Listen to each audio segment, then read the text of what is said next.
J'inviterai maintenant M. le député de Matane-Matapédia.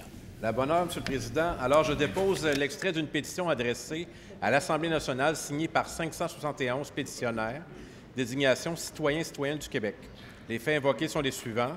Considérant que l'accès à la téléphonie cellulaire est fondamental pour l'occupation du territoire, considérant que l'absence de couverture sur des portions de route comme la 132 et la 195 ne permet pas l'accès aux services d'urgence sur de longues distances, considérant que le député fédéral d'Avignon-Amétis-Matane-Matapédia a déposé à la Chambre des communes une pétition de plus de 4 000 noms demandant au gouvernement du Canada un investissement dans un projet de déploiement de téléphonie cellulaire dans sa circonscription, considérant que le gouvernement du Canada et le gouvernement du Québec se sont entendus sur l'investissement de 31 millions de dollars dans un projet d'accès à Internet haute vitesse dans l'Est du Québec par le biais de l'entreprise de télécommunications TELUS, considérant que l'entreprise de télécommunications TELUS s'est entendue avec le gouvernement du Canada et le gouvernement du Québec sur l'investissement de 14 millions de dollars dans le projet d'accès à Internet haute vitesse dans l'Est du Québec, considérant que le gouvernement du Canada et le gouvernement du Québec se sont entendus sur l'investissement de 26 millions de dollars pour un projet d'accès à Internet haute vitesse et à la téléphonie cellulaire le long de la route 155 entre Shawinigan et Chambord dans la Haute-Mauricie,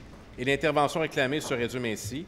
Nous, sous-signés, demandons au gouvernement du Québec de prendre une entente avec le gouvernement du Canada pour le financement du projet de déploiement de téléphonie cellulaire sur les zones rurales et les voies d'accès de la Matanie, de la Matapédia et de la Métis. Je certifie que cet extrait est conforme à l'original de la pétition. Alors, l'extrait de cette pétition est déposé.